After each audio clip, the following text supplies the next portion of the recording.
예, 오늘 또 비유로 말하라 여섯 번째입니다. 제 비유 공부는 오늘이 마지막이고 이제 김 목사님께서 한 번 더 남으셨을 텐데 비유로 말하라 두 죄인의 비유, 또 기도 속에 주신 나라, 기도하고 시작하겠습니다. 사랑의 하나님, 늘 우리에게 말씀하여 주시고 또 깨우쳐 주시고 특별히 비유 속에서 우리를 향하신 하나님의 선하신 뜻과 특히 하나님 나라가 어떤 것인지 이렇게 경험하고 또 배울 수 있게 하셔서 감사합니다. 우리에게 작은 것 하나라도 우리가 기억하면서 다시 한번 주님의 나라를 더 소망해 가며 또 주님의 나라를 살아가는 우리 모두가 되도록 인도하여 주시옵소서. 이 시간을 주께 드리며 감사하며 예수님 이름으로 기도드립니다. 아멘. 예, 비유로 말하라 여섯 번째 시간입니다. 두 죄인의 비유. 사실은 이 비유가 원래는 바리새인과 세리의 기도의 비유 이렇게 나와 있기도 하는데요. 두 죄인의 기도의 비유 이렇게 제목을 바꿔서 살펴보도록 하겠습니다. 은혜를 깨닫고 또 기도 속에서 하나님 나라의 은혜가 주어지는 그런 모습을 다룬 것이고요. 누가복음 18장이 그 배경이 되겠습니다. 사고가 당하게 됐을 때 겉으로는 문제가 없어 보이지만 사실은 그 속으로 문제가 있을 수도 있고요. 또 우리의 그것 때문에 마음적인 충격이 있을 수 있겠죠. 제가 중학교 때 버스에서 내리다가 사고가 한 번 있었는데 너무 경황이 없어서 그 당시에는 제가 아픈지 몰랐는데 나중에 이렇게 보니까 등 쪽이나 이런데 그러니까 속으로 문제가 있었습니다. 그래서 그때 이제 주변에 사람들이 병원에 한번 가라고 했는데 나는 도움이 필요 없다고 괜찮다고 아직 어리기도 하고 하니까. 근데 사실은 도움이 필요했죠. 괜찮다고 넘어갈 것이 아니라 겸손히 도움을 구하고 또 치료를 하는 것이 건강하죠. 사실 건강의 문제는 그것 정도로 끝날 수 있지만 우리의 인생은 나는 괜찮다고 하면서 살아갈 때 그것이 사실 더 큰 문제이지 않습니까? 사실은 사고의 후유증보다 더 큰 어떤 죄의 후유증, 우리의 갖고 있는 잘못된 삶의 후유증들이 계속 우리 안에 남아있는데 구원의 은혜를 받았지만 내 안에 여전히 죄라고 하는 요소들이 살아있기 때문에 우리는 그것을 늘 관리하고 또 사실 그것을 회복해야 할 도움이 필요하죠. 단지 증상이 여러 가지로 다르게 나타날 수 있겠지만 우리의 삶도 역시 마찬가지입니다. 그런데 오늘 본문에서는 그 두 가지 증상이 드러납니다. 그러니까 두 가지 죄의 모습이라고 할까요? 두 가지 죄인, 두 종류의 죄인이라는 뜻입니다. 하나는 깨닫는 죄인이고 하나는 깨닫지 못하는 죄인이라고 할 수 있겠습니다. 세리와 바리새인의 두 죄인의 기도가 되겠죠. 둘 다 죄인이죠. 사실 오늘 이제 이 내용 속에서는 탕자의 비유도 좀 생각할 수 있게 되는데요. 첫 번째는 자신의 죄를 깨닫는 죄인입니다. 세리가 되겠습니다. 본문은 누가복음 18장 13절의 말씀을 살펴보겠습니다. 세리는 제가 읽겠습니다. 멀리 서서 감히 눈을 들어 하늘을 쳐다보지 못하고 다만 가슴을 치며 이르되 하나님이여 불쌍히 여기소서 나는 죄인으로소이다 하였더라. 그 공식적인 죄인이죠. 누가 봐도 죄인입니다. 세리는 자기 스스로도 죄인이라고 생각하고 다른 사람도 죄인이라고 생각합니다. 자신이 죄인임을 알았습니다. 그래서 나는 죄인으로소이다라고 그렇게 고백하고 있지 않습니까? 하늘을 쳐다보지도 못하고 가슴을 치면서 아파하는 그런 세리의 기도가 있죠. 세리의 모습을 좀 우리가 함께 유진 피터슨과 또 몇 분의 신학자들을 통해서 좀 함께 살펴보기로 합니다. 유진 피터슨의 이야기인데요. 세리는 그 당시에 사회에서 파렴치한 사기꾼으로 잘 알려져 있었다. 로마의 정부를 위해서 세금을 거두는 일은 아마도 1세기에 유대인들이 가장 할 수 있는 가장 착취적이면서도 돈을 많이 벌 수 있는 직업이었을 것이다. 오늘날로 말하면 마피아의 앞잡이 같은 부류였을 것이다. 앞잡이라는 말이 우리에겐 별로 좋은 말이 아니지만 실제로 세리 같은 경우 드러난 죄인이었습니다. 세상도 그가 얼마나 파렴치한 사람인지, 왜냐하면 로마 정부에 붙어서 백성들의 그 피를 빨아먹는 그런 역할을 하는 사람이었기 때문에 어떤 종교적인 차원에서만 아니라 윤리적으로도 또 사회적으로도 거의 사람들이 거부하는, 세상도 알고 자신도 그렇게 죄인임을 알고 있었죠. 신학교 교수님이신 키스트 메이커의 이야기입니다. 세리는 감히 회당에 들어갈 수 없었다. 회당에 이제 곳곳에 회당이 있지만 그럼에도 그는 방해받지 않고 하나님께 기도할 수 있는 장소를 성전에서 물색했던 것이죠. 자기가 감히 유대인이지만 유대인으로서 그는 성전 바깥들에 들어갈 수 있었는데 그는 다른 사람들의 시선을 받지 않을 수 있는 한 장소를 원했다. 누구도 자기를 바라보지 않는 그 작은 장소에서 하나님께 나아가기 원했다는 것이죠. 세리는 하나님의 말씀을 듣고 자신의 죄를 깨닫게 되었다. 하나님과 자기 동족들에게 지은 죄에 대해서 수치감을 느꼈다. 로마 당국의 피고용인의 됨으로써 세리는 자기 백성들의 비난과 조소의 대상이 되었다. 동족들의 돈을 횡령했기 때문에 유대인들은 세리를 강도와 협잡꾼으로 경멸하였다. 이것이 세리라고 하는 사람의, 물론 이건 비유이지만요, 정체성 속에서 갖고 있는 자기 이해, 내가 죄인이구나. 또 사람들도 볼 때도 그는 죄인이었습니다. 사실 근데 우리가 모습이지 않습니까? 우리가 의롭게 살고 있다고 해서 내가 당장 의인이 아니죠. 물론 십자가에서서 우리가 의로 부르심을 받은 것이지 나의 실전의 모습은 사실 죄인이죠. 그래서 십자가 앞에서만 우리가 늘 손을 들어야 하는 사람들에 불과합니다. 세리에게 은혜는 사람들의 시선이나 자신들의 부족함이 너무 명확해서 자신의 죄를 감히 눈을 보고 볼 수 없을 정도로 자격이 없는 자를 깨닫는 것이 사실은 세리에게 은혜였죠. 그러니까 세리라고 하는 직업은 분명히 경멸받아야 되는 직업이지만 그 직업을 갖고 있었기 때문에 어쩌면 그는 자신의 모습을 정직하게 볼 수 있었던 것입니다. 때로 우리의 삶도 마찬가지입니다. 실패하고 낮아지고 고난을 당하고 넘어지고 때로는 내가 이런 부분에서 참 실수를 하게 될 때 그것은 분명히 좋지 않은 것이죠. 이왕이면 실패하지 않고 낮아지지 않고 넘어지지 않고 죄 속에 우리가 우리의 모습들을 보지 않는 것이 더 좋지만 그 넘어짐과 고난과 실패와 죄를 내가 벌매하는 그 속에서 내가 얼마나 자격이 없는 것을 깨닫는 수 있다면 그것이 사실은 은혜일 때가 많습니다. 그래서 실패하고 외롭고 고난받을 때가 사실은 내가 참 아무런 자격이 없는 거구나라고 하는 것을 깨달을 수 있다. 그래서 우리의 인생 속에서 지속해서 내가 하나님 앞에서 내가 손들 수밖에 없는 죄인임을 깨달을 수 있다면 사실 그것이 모든 대가를 지불하고도 우리가 얻을 만한 소중한 은혜이죠. 깨닫는 것. 늘 내 자신의 모습이 참 그렇게 하나님 앞에서는 아무것도 아닌 손들 수밖에 없는 죄인인 것을 절실하게 볼 수 있을 때 사실 그것이 진정한 은혜이죠. 근데 우리는 내가 은혜 받았기 때문에 나는 괜찮은 사람이 되었다고 하는 것으로 자꾸 우리 스스로를 속이려고 합니다. 물론 그리스도 안에서 우리는 소중한 하나님의 자녀가 되었지만 그리스도 안에 있는 것으로 우리가 소중한 것이지 우리 스스로가 대단한 사람이 된 것은 아닌데 그리스도의 은혜를 제하여버리고 십자가를 제하여버리고 내가 대단한 사람이 된 것처럼 우리가 은혜 이후에 살아간다는 것입니다. 다시 십자가 앞에 서야죠.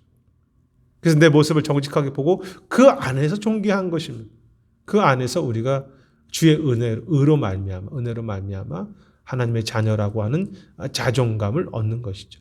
조건이 늘 달려 있습니다. 십자가 안에서, 그리스도 안에서.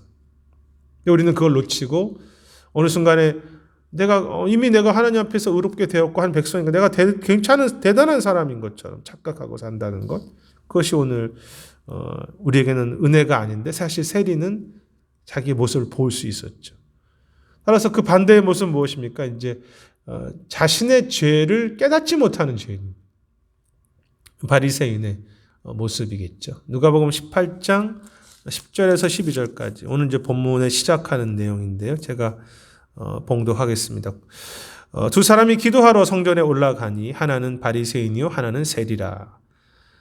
바리새인은 서서 따로 기도하여 이르되 하나님이여 나는 다른 사람들 곧 토색, 불의, 간음을 하는 자들과 같지 아니하고 이 세리와도 같지 아니함을 감사하나이다. 나는 일에 2번씩 금식하고 또 소득의 11조를 드리나이다 하고.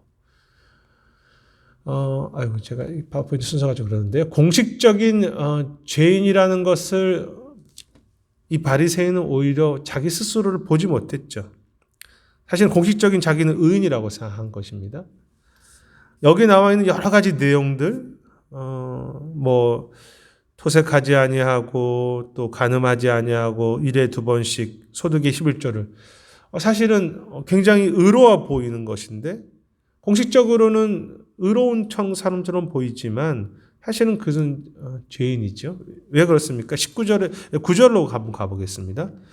또 자기를 의롭다고 믿고 다른 사람을 멸시하는 자들에게 이 비유로 말씀하시되 자기 스스로를 의롭다고 여깁니다. 그리고 다른 사람들을 멸시하는 거죠. 근데 이 비유의 내용이 누구에게 주어진 것입니까? 스스로를 의롭다고 믿고 스스로를 다른 사람들을 멸시하는 사람들에게 주어졌다는 것이죠. 즉 자기 자만, 다른 사람들에 대한 멸시. 당시 바리새인들은 상당한 수준의 신앙의 사람들이었습니다. 헌신되어 있고 말씀을 지키려고 하죠. 또 다른 사람들에게 유익을 줍니다. 모범적인 성도입니다. 공식적으로는 죄인인 것처럼 보이지 않습니다. 하지만 그들은 스스로 어렵게 여기고 자만하고. 그래서 이 비유의 대상이 누구인가? 이 비유는 스스로 의롭다고 믿고 다른 사람들을 멸시하는. 그 속에는 무서운 사실 죄가 있는 거죠.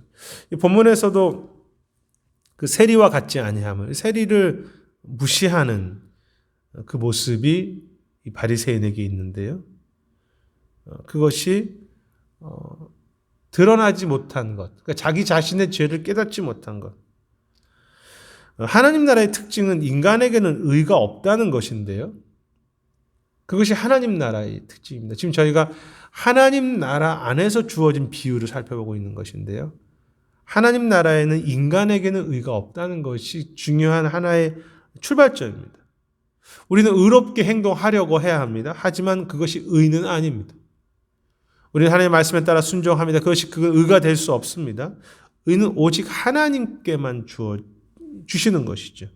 그래서 내가 아무리 하나님 앞에서 순종함으로써 의로운 모습으로 내가 살아간다고 할지라도 그건 의가 아니고 자랑할 수 없습니다. 오직 하나님으로부터 의로운 관계를 형성받고 그것을 누리고 사는 것 속에서 내가 의롭게 살아가려고 행하는 것이죠. 근데 이 바리새인은 스스로 의롭다고 생각한 것입니다. 나는 괜찮다라고 생각한 것이고 그렇지 않은 자를 멸시한 것이죠. 자신의 심각한 죄를 깨닫지 못하는 죄인. 존 메가더 목사님의 말씀입니다. 바리새인은 성경 본문을 열심히 연구했던 사람들이었다. 그들의 신앙과 가르침 가운데 칭찬할 만한 고귀한 내용이 적지 않다. 그들은 현실 속에서 믿음을 실천하는 데 초점을 맞추었다. 교리적으로 건전했으며 정치적으로 균형을 이뤘다. 당시에 이제 열심 당원들이라든지 어떤 사두개파라든지 이런 다른 부류의 사람들, SM파라 이런 좀 이렇게 열성 당원들 이런 사람들에 비해서 바리새인은 매우 건강했다는 것입니다. 성경을 열심히 연구하고 또 그 가르침을 그들의 가르침과 신앙에 칭찬받을 만하고 또 현실 속에서 믿음을 실천하고 교리적으로 건전하고 정치적으로 균형을 이룹니다. 하나도 문제가 없어 보입니다. 이것이 오늘의 만약에 이런 분이 있다면 이분이야말로 정말 존경받을 만한 성실한 그리스도인들, 참 모범적인 그리스도인이라고 할 수 있겠죠. 말씀을 연구하고 실천. 그 자체가 문제가 되는 것은 아닙니다. 그런데 그 속에 이것이 내가 의가 됐다는 것입니다. 바리새인들이 명백하게 악하다고 할 만한 일을 하는 것도 아니었고 이 공동체의 동덕성의 그 기준을 지키는 상당히 좋은 일을 한 것도 사실이었다. 유진 피터슨의 목사님 말씀인데요. 세리는 사람을 공궁하게 만들 정도로 착취하는 야비한 직업을 가진 눈에 띄는 죄인이었지만 그러나 죄인으로서 바리새인의 지위는 그런 식으로 눈에 띄지 않았다. 세리는 너무 눈에 띄는 죄인이었다는 것입니다. 하지만 이 바리새인은 눈에 띄는 죄인이 아니죠. 공식적으로는 그는 전혀 죄인의 모습, 지탄받아야 되는 모습이 없습니다. 참 괜찮은 모습이죠. 계속해서 요즘 피터 모스 목사님 말씀인데 그럼에도 예수님의 이야기에 나오는 두 사람 모두 죄인이다. 그 사실만큼은 분명하다. 비록 겉으로는 죄인이 아니고 드러난 죄인이지만 사실은 두 사람 다 죄인이죠. 우리가 탕자의 비유에서 집에 있는 탕자와 나간 탕자 똑같다는 것입니다. 그것이 정말 우리들의 모습이죠. 그는 사회 속으로 존경받는 지위를 가지고 있었습니다. 그러나 같은 회당에 있었던 적어도 몇몇 사람들은 그 사람이 종교적으로 상당히 거만하다는 것을 아마도 눈치채고 있었을 것이다. 때로 거만함과 부정직한 기도는 죄라고 불리지 않는다. 그러니까 이제 주변 사람들은 그 속에서 냄새 난다는 걸 느꼈다는 거죠. 왜냐하면 이제 그가 은근히 물론 이제 상상해서 이렇게 이야기한 거지만 세리가 있을 때 그 사람 걸 보면서 내가 저 사람 같지 않다는 것을 이렇게 딱 해보고 그리고 그런 것들이 주변 사람들에게 느껴지는데 사실은 그것이 너무 미묘해서 그 거만함, 부정직한 기도는 사람들이 죄라고 부르지 않죠. 당신 왜 이렇게 부정직하게 기도드려? 그것에 대해서 별로 관여하지 않는다는 것입니다. 그렇지만 그 바리새인은 여전히 죄인이었다. 세리는 자신의 죄인임을 안다. 바리새인은 자신의 죄인일 것이라고는 눈꼽만큼도 생각하지 않았다. 눈꼽만큼도 자신은 죄인이라고 생각하지 않는 것입니다. 이 내용 속에 우리가 기억할 것은 우리의 착각입니다. 우리가 비교적 의롭게 산다고 해서 그렇지 않다는 것이죠. 우리가 주 앞에 날마다 나아가서 근본적으로 내 중심적으로 살려고 하는 그 자체의 교만이 죄인이죠. 내가 비교적으로 다른 이들보다는 좀 그래도 괜찮다. 내가 거룩하다. 내가 그래도 참 이런 여기서 말하는 것들을 이야기하면서 내가 그래도 참 좋은 사람이다라고 생각하는 자체가 더 사실은 무서운 죄인이죠. 더 무서운 죄는 무엇입니까? 내가 주 앞에서 얼마나 부족하고 죄인이라는 것을 깨닫지 못하고 나는 괜찮다라고 살아가고 살아가는 것이 가장 무서운 죄입니다. 왜냐하면 그 사람은 은혜의 기회가 없기 때문이지. 주 앞에 엎드리지 않기 때문입니다. 돌이킬 수 없기 메이커 키스트메이커 교수님의 이야기인데요. 바리새인은 하나님께서 자기처럼 율법을 준수하는 한 바리새인이 기도하는 것을 보고 당연히 기뻐해야 한다고 생각했다. 내가 저렇게 말씀을 잘 준수하는데 하나님이 내 기도를 얼마나 기뻐하시겠어? 라고 그렇게 당연히 여겼다는 것이죠. 나처럼 이렇게 열심히 살아가는데 내 기도 아니면 하나님이 내 기도를 누구의 기도를 들으셔야 해? 라고 생각했다는 것입니다. 그는 토색, 불의, 간음과 같은 끔찍한 죄에 빠지지 않게 된 것이 하나님께서 은혜로 그를 지켜주셨기 때문이라는 것을 깨닫지 못했다. 이 부분이 중요합니다. 내가 한 것입니다. 또한 그는 세리처럼 죄책을 느끼는 양심으로 사는 것이 어떤 것인지 알지도 못했다. 자신의 죄에 대해서 아파하는 그런 진정한 회개의 모습이 그에게는 없었다는 것입니다. 왜냐하면 드러난 죄가 없었기 때문에. 하나님의 은혜로 살아왔다는 것을 그는 알지 못한 것입니다. 그 화인 맞은 양심이라고 하죠. 애통도 없고 눈물도 없고 또 감격도 사라진. 사실 진정한 하나님 앞에서 내 자신의 양심으로 아파하는 것이 사라진다면 사실 기쁨도 진정한 기쁨이 없는데요. 내 안에 은혜에 대한 엎드림이 사라지고 다른 사람들을 무시함으로 내가 했던 의로움의 자랑함이 있다면 우리는 어쩌면 세상에서 가장 큰 죄인임에도 그것을 깨닫지 못하는 죄인지 모릅니다. 내가 참 은혜가 필요한 자이죠. 이러한 자신에 대한 인식은 자신에 대한 죄에 대한 관점은 하나님과의 관계 속에서 너무 분명하게 드러나죠.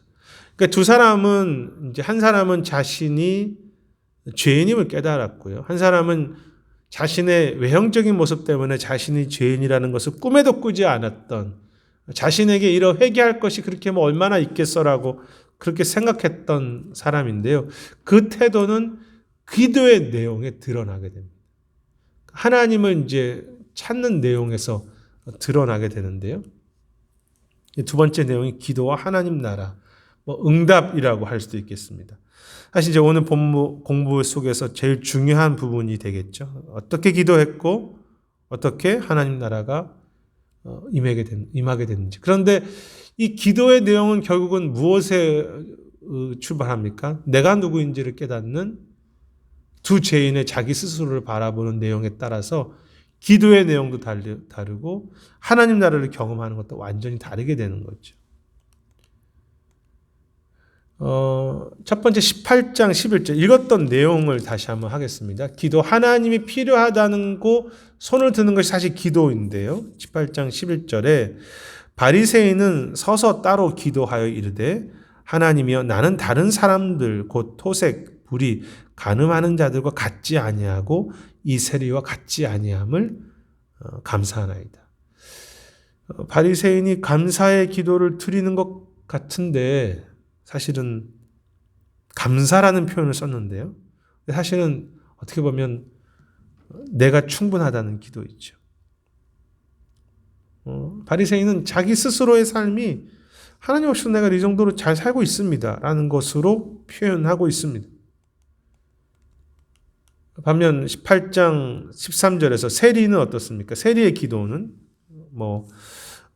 다시 한번 읽어보겠습니다. 세리는 멀리 서서 감히 눈을 들어 하늘을 쳐다보지도 못하고 다만 가슴을 치며 이르되 하나님이여 불쌍히 여기소서 나는 죄인으로소이다 하였느니라. 사실 이제 이 유명한 기도이죠. 하나님이여 불쌍히 여기소서 나는 죄인으로소이다. 이것이 나중에 이제 계속해서 경건한 사람들이 하나님 앞에서 했던 중요한 기도의 작은 내용이죠. 하나님의 나를 긍휼히 여기소서. 하나님 나를 오늘 불쌍히 여겨주소서. 하나님 나에게 오늘 긍휼을 베풀어 주소서. 자기 자신을 어떻게 보냐에 따라서 기도의 내용이 바뀌는 것입니다. 내가 그래도 괜찮은 사람이라고 생각하면 내 괜찮은 것에 대한 감사의 형식을 띠지만 사실은 하나님에 대한 감사라기보다도 자기 자신이 충분한 삶에 대한 기도가 내용이 없는 거죠, 사실은. 어쩌면 기도할 것이 없는 것입니다, 바리새인은. 내가 충분한데 이 정도로 잘 살고 있고 그렇게 기도할 게 있겠어. 하나님께서 나에게 다 주셨는데. 이렇게 말하면서 사실은 기도 안 하는 거죠. 하나님께서 다 주셨으니까 내가 기도할 것이 없는 것입니까? 아니죠. 그럴수록 내가 더 하나님의 도우심 안에 살아가야 되는 인생이지요. 더 기도해야, 더 회개해야 되고, 더 의지해야 되고, 내 통장에 돈이 많기 때문에 내가 일용할 양식을 위해서 구하지 않아야 됩니까? 일용할 양식은 누구에게도 다 구하라고 하셨습니다. 왜냐하면 하나님을 의지하고 살아야 되니까. 근데 바리새인은 하나님과의 관계가 없는 것입니다. 왜? 자기 자신이 충분하기 때문에. 하나님의 은혜라고 하는 이야기는 붙였지만 사실은 하나님의 은혜가 그에게 별로 중요하지 않았습니다. 하나님의 은혜로 내가 받고 있는 모든 것들이 자기에게 너무 대단하게 생각했죠. 내가 이미 가지고 있는 재물들, 내가 이미 가지고 있는 여러 가지 종교적인 의들, 기도할 필요가 없는 삶. 하지만 세리는 하나님의 은혜가 없이는 살 수 없다는 것을 깨닫고 죄인임을 깨닫고 기도하기 시작하는 것입니다. 키스메이크 교수님의 이야기입니다. 비교적 짧은 기도에서 계속 강조되고 있는 것은 1인칭 단수이다. 나라고 하는 대명사가 무려 4번. 또 다른 교수님은 다렐 버크 교수님은 5번이라고 했는데 그래서 이제 어떻게 보냐에 따라서 다르겠지만 많이 나오겠다는 것이죠. 나라는 대명사가 무려 4번이나 5번이 나온다. 바리새인 한 기도는 일종의 감사 기도이다. 하지만 그는 어떤 청원도 하지 않는다. 왜냐하면 그는 자신을 신뢰하였으며 그리고 자신에 대해서 만족했기 때문이다. 감사 기도를 하는데 사실은 자기 스스로를 만족하는 기도라는 것입니다. 이 바리새인은 성전뜰에서 주위를 둘러보다가 한 세리를 보게 되었다. 그는 자기가 다른 사람들, 특별히 저 세리와 같지 않음을 하나님께 감사한다. 이제 유대인들의 전통 기도 속에 이런 비슷한 내용이 있는데요. 사실은 그 속에서 어떻게 기도해야 합니까? 저 세리를 위해서 같이 기도하고 내가 그를 위해서 할 수 있는 기도의 내용이 있겠죠. 그거를 아파해야 하는데 내가 저들과 같지 않으면 감사합니다. 잃어버린 영혼들, 죄 짓고 있는 저 사람들과 다르게 내가 그래도 하나님의 앞에서 내가 살고 있으면 그 정도 기도로 끝난다면 내 자신을 위해서도 회개해야 되겠지만 이 땅을 위해서도 회개해야 될 분량이 우리에게 있죠. 이 땅의 죄를 위해서 같이 아파해야 되는. 그것이 우리의 기도라면 그것이 정말 우리가 회개해야 되지 않겠습니까? 오직 주님을 영화롭게 하는 감사가 아닌 내 자신의 은근한 것들을 만족하는 감사, 기도. 다리의 복음입니다. 바리새인이 기도할 때 그의 기도는 실제적으로 하나님 저는 너무 감사합니다. 왜냐하면 제가 너무 잘났기 때문입니다. 라고 말하는 것이다. 참 아픈 부분입니다. 우리의 감사가 때로는 주님 내가 가진 것이 너무 좋습니다. 그 정도로 끝난다면 그건 진정한 감사가 아니죠. 내가 너무 잘났습니다. 그는 자기 자신을 기도에 주된 내용과 주제로 삼고 있다. 오직 자기 자신만을 초점을 둔 기도. 나를 높이고 나를 중심으로 생각하는 기도. 사실 기도가 아니죠. 기도할 내용이 없는 삶. 다 괜찮습니다. 그냥. 그것으로 살아가는 것입니다. 기도는 사실 문제를 해결하기 위한 것이 아니라 물론 이 부분은 계속 우리가 이야기했지만 하나님으로 살겠다고 하는 고백이지 않습니까? 그런데 내가 이런 것들이 있기 때문에 그 하나님으로 살겠다는 고백이 아니라 하나님이 나에게 주신 것들에 내가 그냥 감사하고 내가 그것으로 만족하고 하는 것이 정도의 감사라면 진정한 하나님을 찾는 기도는 아니죠.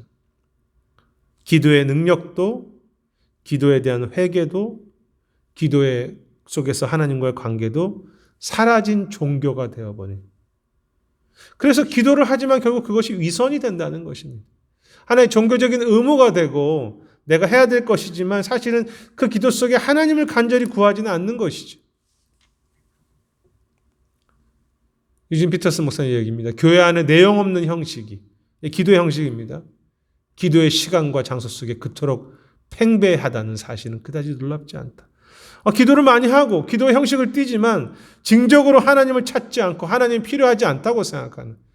하나님 감사합니다라고 기도하지만 그것이 위선이 된다는 것이죠. 우리 안에 그 위선은 계속 자라간다. 그래서 이제 이 유진 피터슨 목사님 책에 보면은 이 비유 속에 위선에 대한 이야기를 굉장히 많이 다룹니다. 제가 그걸 오늘 다 다루지는 않지만 기도 속에 자신의 위선을 보여주는 기도. 기도는 있지만 하나님과의 진정한 친밀함의 관계가 사라진 기도. 하나님의 이름 부르지만 하나님이 그렇게 나에게 필요하지 않고 물론 어려움 속에 하나님이 어느 정도 필요하겠지만 그분을 향한 인격적인 고백과 하나님의 만지심과 하나님의 만남이 나에게 별로 중요하지 않은 기도. 바리새인의 기도입니다. 왜냐하면 자기가 괜찮다고 생각하기 때문에 내 삶이면 충분하다고 생각하기 때문에 하나님 나에게 그렇게 도와주시면 좋지만 없어도 저는 충분히 감사합니다 정도의 기도가 되는 거죠. 하나님이 나를 예수님이 나를 구원해 내가 의롭습니다. 그러니까 내가 오늘 살아가는 거 그렇게 하나님의 십자가의 은혜가 없이도 저는 충분히 의로운 삶이다라고 생각해 가는 것 과연 그렇습니까? 날마다 하나님의 은혜가 우리에게 십자가가 주어져야 하는 삶이죠. 날마다 그리스도의 보혈이 우리 속에 아침과 저녁에 주어져야 하는 삶인데 그걸 생각하지 못하고 그것이 필요하다고 생각하지 못하고 그냥 내 스스로 만족하고 살아가는 그리스도인이 얼마나 많습니까? 내용 없는 형식이 되어버렸고 그것이 기도만입니까? 예배도 형식이 되어버렸고 예배도 위선이 되었으며 우리의 모든 말씀의 행위도 스스로 형식과 위선이 되어서 하나님을 향한 진정한 갈망과 겸손함과 낮아짐이 없는 그것이 팽배해져 있다는 것은 그다지 놀랍지 않다. 오늘 우리들의 아픈 모습입니다. 반면 세리의 기도는 어떻습니까? 역시 키스트 맥 교수님의 이야기인데, 유진티 목사님이 이야기인데요. 양심으로 오는 괴로움 때문에 세리는 영적인 도움을 갈구하게 되었다. 그는 하나님 앞에 나아가기를 소원했다. 자신 안에 있는 그 괴로움 때문에. 그러나 하나님과 사람 앞에서 자신의 무가치성을 들여다보고 괴로움을 당하였다. 그는 감히 하늘을 우러러 보지도 못하고 다만 손을 들어 기도할 수밖에 없었다는 것입니다. 그는 하나님께 기도하는 일 외에 그 밖에 달리 할 것이 없었다. 그는 한 번의 속건제, 색죄제, 속건 다 포함할 수 있겠죠. 너무 그런 너무 벅차고 무거운 죄인이었다. 그가 할 수 있는 최선의 길은 하나님께 기도하는 것이었다. 그가 제사를 지낼 수 있겠지만 너무나 죄가 커서 그 제사로 과연 자기의 죄를 사할 수 있을까? 그래서 하나님께 긍휼을 구하면서 제사할 수밖에 없는. 그래서 그는 죄인이라는 고백과 함께 자비를 호소하였다. 주님, 제가 죄인인데 이렇게 회개하지만 주의 긍휼함이 없으면 저는 아무것도 아닙니다. 하나님이여 불쌍히 여기소서 나는 죄인으로서이다. 이 기도가 우리의 믿음의 선배들의 기도입니다. 하나님이여 나를 불쌍히 여기소서. 하나님 저를 불쌍히 여기소서. 저에게 오늘도 은혜를 주소서. 이 기도가 우리에게 정말 어떤 주문처럼 불려지는 기도가 아니라 또 중세나 우리 신앙의 선배들은 이 기도를 통해서 많은 경건의 삶으로 했었는데요. 진짜 주문이 아니라 우리가 정말로 주님 앞에서 주님 저에게 불쌍히 여기시고 주님의 긍휼을 베풀어 달라고 저는 죄인이라고 기도할 수 있다면 주님의 오늘의 은혜가 필요하다고 기도하시는 그 기도가 하나님께서는 소중히 여기신다는 거죠. 우리가 정말 해야 될 기도입니다. 주님 불쌍히 여겨주소서. 저는 주님의 은혜가 아니면 아무것도 할 수 없는 죄인입니다. 다렐 보크 교수님의 이야기인데요. 세리의 기도는 오직 한 가지만 집중하고 있다. 하나님의 긍휼이 그에게 필요하다는 한 가지 있다. 그가 긍휼을 사용하면서 사용했던 헬라어 단어는 70인경이 덮어주다라는 히브리 단어를 번역하면서 사용한 단어이다. 하나님께서 덮어주시다, 감싸주시다. 이것이 이제 70인경은 구약을 헬라어로 번역한 것이지 않습니까? 근데 그 헬라어에 있는 단어의 그 구약의 의미로 본다면 덮어주다라는 것이죠. 그 단어를 사용하고 있다는 것입니다. 즉 주님 나를 불쌍히 여기시고 긍휼을 베풀어 달라고 했던 그것이 필요하다는 내용 속에서 그 불쌍히 여겨달라고 하는 것이 덮어달라는 뜻이라는 것입니다. 은혜로 덮어주시고 하나님의 모든 것으로 저를 덮어주시고 하나님과의 관계 속에 저를 안아주십시오. 덮어주시고 마치 그 새가 자기 새끼들을 품어주시고 모든 부끄러움을 감싸듯이 주님의 은혜로 저를 덮어주십시오. 긍휼로 덮어주시고 은혜로 덮어주시고 주님의 만으로 살게 하옵소서. 아침 저녁마다 주님 나를 덮어달라고 주님 불쌍히 여겨달라고 아침과 저녁에 주 앞에서 손을 드는 것이죠. 자만하거나 높아진 마음은 그렇게 결코 할 수 없습니다. 내가 대단하다고 생각하고 괜찮다고 생각한다면 결코 그렇게 주 앞에 덮어달라고 할 필요가 없죠. 내 것으로 충분한데. 이 기도는 인격적이지도 평범하지도 않은 기도의 생활 속에 직접적이고 인격적인 관계의 언어에 뿌리를 두르지 않는 기도, 소위 기도라고 불리는 모든 것들의 위선적인 어리석음을 생생하게 폭로한다. 즉 무엇입니까? 바리새인의 기도와 세리의 기도를 비교해 봤을 때 어떤 한 사람은 기도는 하나님을 향해서 그의 인격적인 대화 속에서 불쌍히 여겨달라고 하는 그 관계가 형성된 언어라는 것입니다. 그런데 바리새인은 인격적이지도 않고 평범하지 않은 종교적인 언어들, 일상에서 사용하지 않은 언어들로 그것을 우리가 소위 기도라고 하죠. 사실은 진정한 기도는 그분 앞에서 내가 그분의 긍휼을 구하면서 주님, 이 관계 형성의 언어가 아니겠습니까? 주님 저에게 긍휼이 필요합니다. 그런데 이 바리새인은 지금 누구를 향해서 기도하는 것입니까? 감사하나이다라고 말하지만 사실은 그분을 향해서 간절함이 없기 때문에 고상한 언어처럼 보이고 고상한 형식처럼 보이지만 사실은 그것이 위선이고 아버지를 향한 간절함이 없는 그런 기도가 되는 것이 눈물도 없고 관계도 없는.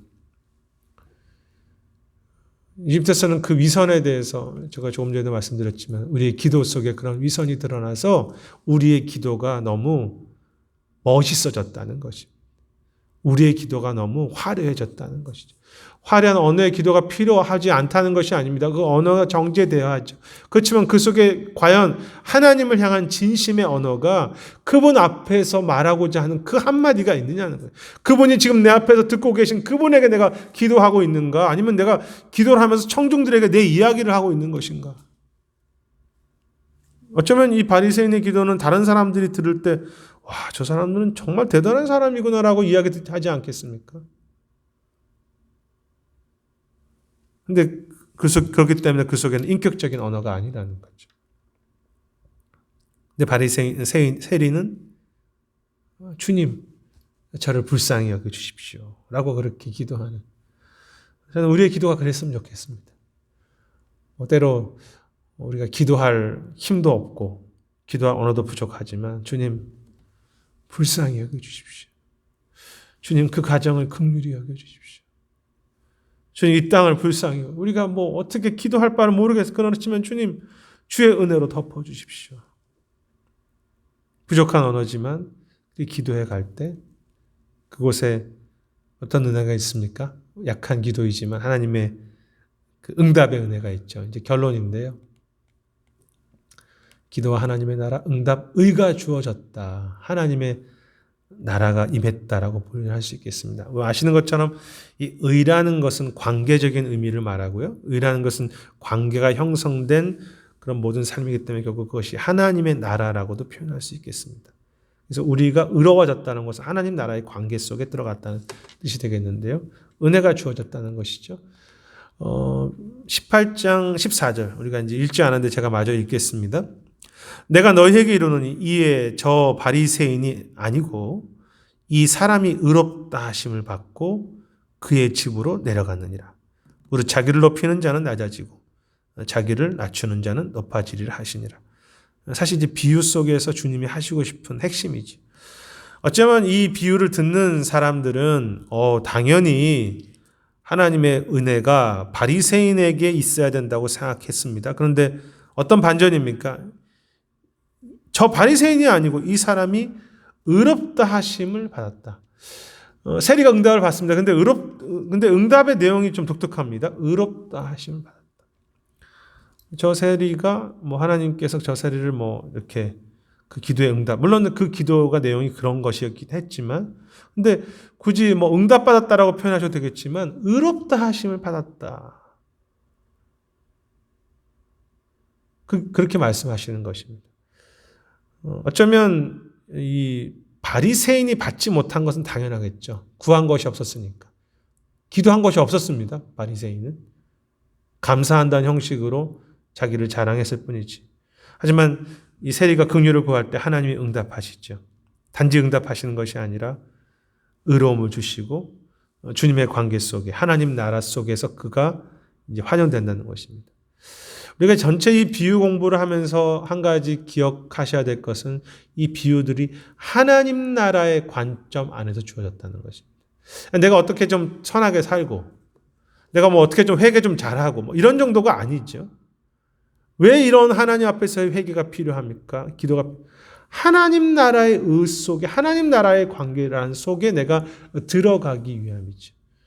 지난번 그 공부에서도 회개가 하나님 나라에 참여하는 것이라고 했던 것처럼 왜 기도가 필요한 것입니까? 내 필요를 얻고 내 필요가 아니라 그것으로 내가 만족하는 정도가 아니라 하나님 나라의 의 속에 내가 들어가서 그 관계 속에 살고 하나님 나라를 내가 함께 계속해서 그곳에 소망하며 누리고 그것을 전하는 삶을 살도록 하기 위해서 기도가 필요한 것이죠. 하나님의 나라가 임해야 합니다. 그런데 어떤 사람에게 임합니까? 하나님의 나라의 긍휼이 그에게 어떤 사람에게 임합니까? 그것이 필요하다고 느끼는 사람. 하나님의 긍휼이 없이면 살 수 없다고 고백하는 사람들. 하나님 앞에서 기도함으로 주님 저에게 긍휼을 베풀어 달라고, 즉 하나님의 나라가 너무나 자기에는 절실하게 필요하다고 느끼는 사람들에게 하나님 나라가 임한다는 것입니다. 그것이 겸손이라고 표현할 수도 있고 낮아짐이라고 표현할 수도 있겠죠. 존 맥아더 목사님의 이야기입니다. 예수님은 사람들의 미움을 받는 세리가 의롭다 하심을 받고 그의 집에 내려갔느니라고 말씀하셨다. 이것이 이 비유의 핵심이다. 복음은 자신의 의를 만족하게 여기는 사람들에게는 아무런 소용이 없다. 그런 생각을 지닌 사람들에게는 복음은 더 이상 좋은 소식이 아니다.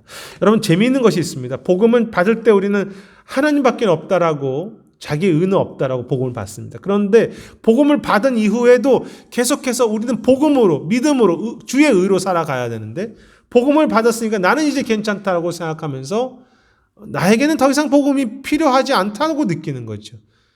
나는 복음을 이미 받았기 때문에 나는 더 이상 복음이 필요하지 않다. 복음 모르는 사람들에게 내가 복음을 전하는 정도지. 십자가는 내가 이미 한 번 다 통과했다고 생각하는 것입니다. 아닙니다. 복음은 날마다 나에게 복음입니다. 왜? 나는 날마다 주 앞에 자격이 없기 때문에. 그래서 그 복음을 날마다 기억하는 것입니다. 그 복음을 내가 날마다 소망하는 것입니다. 내가 십자가에서 주님이 나를 위해서 죽으셨던 그것이 지금도 나에게 너무나 필요합니다. 왜냐하면 내가 아무런 자격이 없기 때문에. 그래서 날마다 복음으로 사는 것입니다. 내가 복음을 누리며 사는 것, 그것이 복음을 누리고 산다는 것입니다. 그 사람에게 하나님의 나라가 합당하다. 그 사람에게 하나님 나라의 긍휼이 날마다 삶 속에서 실제가 된다는 것이죠.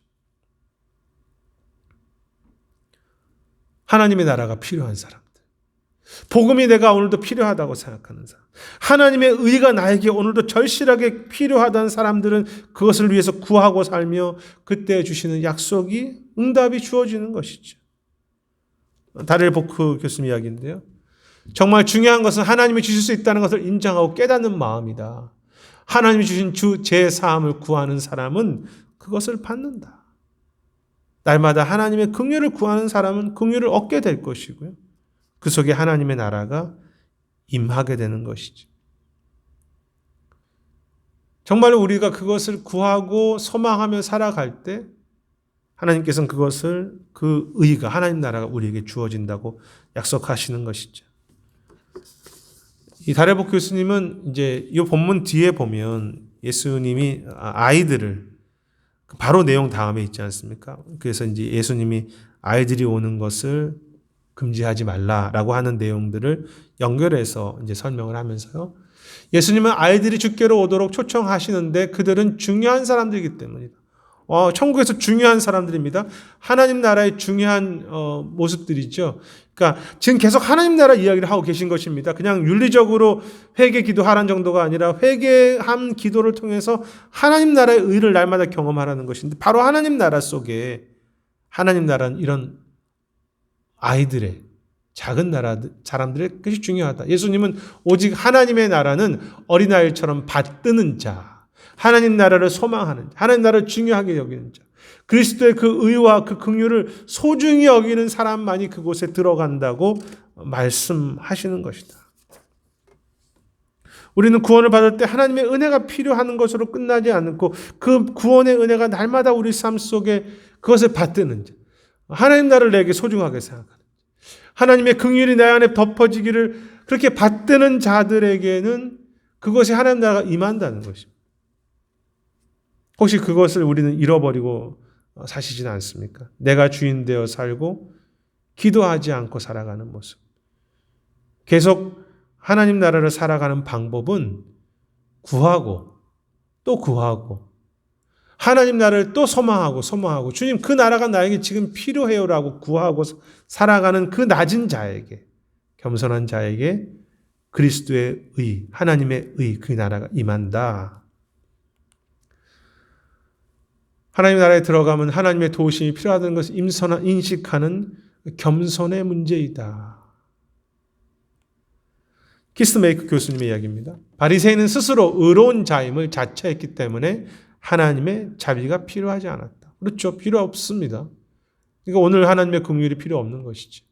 그렇지만 세리는 다윗의 참회 시인 시편 51편의 첫 구절을 사용하여서 하나님을 불렀다. 진심으로 그는 하나님을 의지하였고 그리고 하나님은 그의 믿음을 외면하지 않으셨다. 이것이 본문의 가장 중요한 것입니다. 사마리아 땅을 다니시면서 하나님 나라를 전할 때 그들은 자격이 없는 자들이죠. 그렇지만 그들이 하나님 누구라도 주 앞에 나와서 긍휼을 구할 때 하나님은 그 긍휼을 베푸시는 것을 외면하지 않으신다는 것입니다. 오늘 사는 여러 가지 부족함이 있고 약함이 있지만 주님 나에게 긍휼을 베풀어 달라고 할 때 하나님은 반드시 그 기도에 대한 응답하셔서 그에게 긍휼을 베푸시고 그에게 함께 하나님 나라가 임한 역사를 주신다는 것입니다. 엎드릴 때 주어지는 기쁨이라고 할까요? 하나님을 찾을 때 주어지는 하나님의 나라. 대단한 사람들이 하나님 나라를 누리고 사는 것이 아니라 기도하는 주님의 은혜가 필요하다고 구하고 겸손함으로 주의 이름을 부르는 자들에게 오늘도 주어지는 하나님의 나라. 우리는 오늘 그 하나님 나라를 살고 계십니까? 감사한 건 무엇입니까? 우리가 기도할 때, 부족하지만 기도할 때 하나님의 나라가 반드시 우리에게 주어진다는 것이죠. 세리가 자격이 있어서 하나님께서 그에게 하나님 나라를 주셨습니까? 단지 하나님, 저는 죄인으로서이다 불쌍히 여기서 이 기도 하나 했을 뿐인데 하나님께서 그에게 마치 선물과 같이 의로움을 주셨다면 하면 우리는 어떻겠습니까? 그래서 이 이야기는 너희가 그렇게 회개하지 않기 때문에 비판하시는 말씀 정도가 아니라 어쩌면 그분은 바리새인들의 그런 교만을 책망하시기도 하는 것이지만 이 하나님의 나라가 은혜로 너에게 오늘도 주어질 수 있으니까 오늘도 주 앞에서 가슴을 치면서 불쌍히 여겨달라고 하는 이 낮아짐으로 주 앞에 살아가라. 어린아이처럼 그렇게 주를 의지하라. 주의 나라를 받들라. 그러면 우리가 어떤 자격이 있어서가 아니라 우리가 대단하게 거룩해서가 아니라 은혜로 하나님의 나라가 우리 삶 속에 주어지고 경험되고 임한다는 것이죠. 마지막 인용인데요. 유진 피터스 목사님 이야기를 마지막으로 인용하고 싶습니다. 기도할 때 우리는 끈질기게 신실하게 신뢰하며 하나님 앞에 나와서 하나님이 바로 지금 우리를 대신하여서 일하고 계심을 확신하며 주님의 주권에 우리를 굴복시킨다. 무슨 이야기입니까? 기도할 때마다 하나님께서 이 가운데 임하시고 하나님의 주권 속에 있다는 것을 우리는 인정하면서 주 앞에 굴복한다는 것이죠. 계속해서 어떻게 이야기합니까? 하나님은 바로 지금 당신의 삶과 상황 속에 하나님 자신의 뜻을 이루어가고 계신다. 지금 이 현장 속에서 하나님의 응답이, 하나님의 그 의가, 하나님의 나라가 지금 이 현장 속에서 하나님이 바로 내 삶 속에, 내 상황 속에서 자신의 뜻을 이루어가고 계신다는 것이죠. 그러니 이것이 결론입니다. 계속 기도하라. 포기하지 말라. 계속 주여 나에게 주의 긍휼함을 베풀어 달라고 하는 그 절실한 기도를 포기하지 말라는 것입니다. 왜? 하나님께서 지금 은혜로 그 나라의 모든 의를 나에게 주시기 때문에. 하나님이 주인 되시고 하나님이 왕 되신 그 나라. 정말 나에게 너무나 절실하게 필요한 나라. 물론 그때 내 계획대로 되지 않은 것도 많고 고난이 있기도 하지만 그럼에도 주께서 내 삶의 왕의 자리에서 나를 이끄시는 그 나라. 그 하나님 나라가 이 사마리아 땅에 임했고 또 이 땅 이곳에 임했고 그리고 오늘 우리 삶 속에 하나님 나라가 임했죠. 그래서 그 하나님 나라의 의를 끝까지 소망하면서 그 기도가 무엇입니까? 계속해서 말하는 거예요. 하나님 앞에 엎드리고 하나님을 붙잡는 것이죠. 그래서 어떻게 보면 이 비유 전체의 내용은 매우 단순합니다. 하나님 나라가 오늘 우리에게 임했으니까 그것을 너는 구하고 소망하고 포기하지 말고 정말 가부가 정말로 그 간절함으로 그 기도함으로 간청했듯이 다시 돌이켜서 회개함으로 계속해서 그 기도함으로 살아가라. 그것을 인정하라. 소망으로 살아가라. 한 걸음 한 걸음 살 수 없는 그 이 땅의 삶이지만 그 주님으로 인한 그 나라가 너희 삶에 주어질 것이니 그것을 기도하고 또 기도함으로 살아가라고 하는 말씀입니다. 그래서 오늘 말씀은 소중한 약속이죠. 어떻게 보면은 이 전체 비유에 이 지금까지 살폈던 이 사마리아 지역에서 있었던 예수님의 독특한 비유들의 이야기들의 마치 결론처럼 물론 그 위에 이제 부자 이야기가 또 한 번 더 나오긴 하지만 계속해서 기도하라 또 소망하라 또 그것으로 나아가라고 하는 그 전체 비유의 결론과 같은 말씀이 되겠습니다. 하나님 나라가 너희들에게 주어지니 약속으로 주어지니 거만하지 말고 자만하지 말고 그 속에서 계속해서 하나님 나라를 구하라. 주여 나를 불쌍히 여기소서 저는 죄인입니다. 기도 속에 임한 하나님의 나라, 겸손 속에 임한 하나님의 나라. 지금까지 저희가 여러 가지 비유들을 함께 살폈는데요. 저도 이제 이번에 비유를 살피면서 제가 갖고 있던 비유에 대한 생각과 좀 다른 것들이 좀 있었습니다. 특히 이제 저는 이 비유를 많이 이게 어떤 저의 삶의 실천적인 적용으로 했었는데 철저하게 하나님 나라 중심의 적용이라는 걸 다시 한번 더 많이 보았고요. 또 유진 피터슨 목사님이나 또 여러 가지 신학자들의 이야기를 함께 보면서 이 비유 속에 얼마나 우리의 그 잘못된 모습들이 많고 또 하나님 나라가 우리 속에 얼마나 필요한지에 대해서 좀 이렇게 돌아볼 수 있는 그런 비유의 공부들이었는데요. 기회가 되신다면 다시 그 비유의 내용들을 한 번씩 다시 묵상하면서 또 가실 수 있으면 좋겠습니다. 전체 마지막 내용들의 이 오늘의 비유의 내용을 좀 결론해 보자면요. 두 가지 죄인. 어쩌면 그것이 오늘 우리들의 한계일 수 있겠습니다. 자신의 죄를 깨닫지 못하는 죄인. 하나님 나라가 그렇게 나에게 절실하게 필요하지 않다고 생각하는 그런 죄들. 그것이 이제 비유 속에 여러 가지 나사로와 부자의 모습 속에서 그런 비유의 모습이 될 수도 있겠고요. 여러 가지 비유 속에서 드러나는 어떤 그런 모습이 될 수 있겠지만 자신의 죄를 깨닫지 못하는 죄인. 하나는 자신을 깨닫는 죄인. 소망하기는 우리가 그런 날마다 절실하게 하나님의 나라가 필요하다고 하는 자격이 없다고 하는 나사로처럼 나는 아무 자격이 없죠. 나사로와 이 세리의 공통점 아무런 자격이 없는 사람. 내가 주 앞에 내세울 것이 없습니다라고 진짜 인정하는. 어떻게 됩니까? 그래서 그럼 기도가 될 수밖에 없겠죠. 주여 우리의 불쌍히 여겨주시옵소서. 주님 우리의 불쌍히 여겨주시옵소서. 우리가 무슨 자격이 있어서 하나님 나라를 경험하는 것입니까? 은혜로 주어지는 것이고 선물로 주어지는 것이지. 그 나라가 좀 너희들에게 임하기 원한다. 그 나라의 응답이 그가 너에게 임하기 위해서 내가 너희로 하여금 그 하나님 나라를 살고 또 그 하나님 나라의 영원한 영광을 내가 계속해서 누리기를 원한다. 또 그렇게 살기 원한다. 주여 우리를 불쌍히 여겨 주시옵소서. 그 기도와 또 하나님 나라를 살아가는 그 소망들.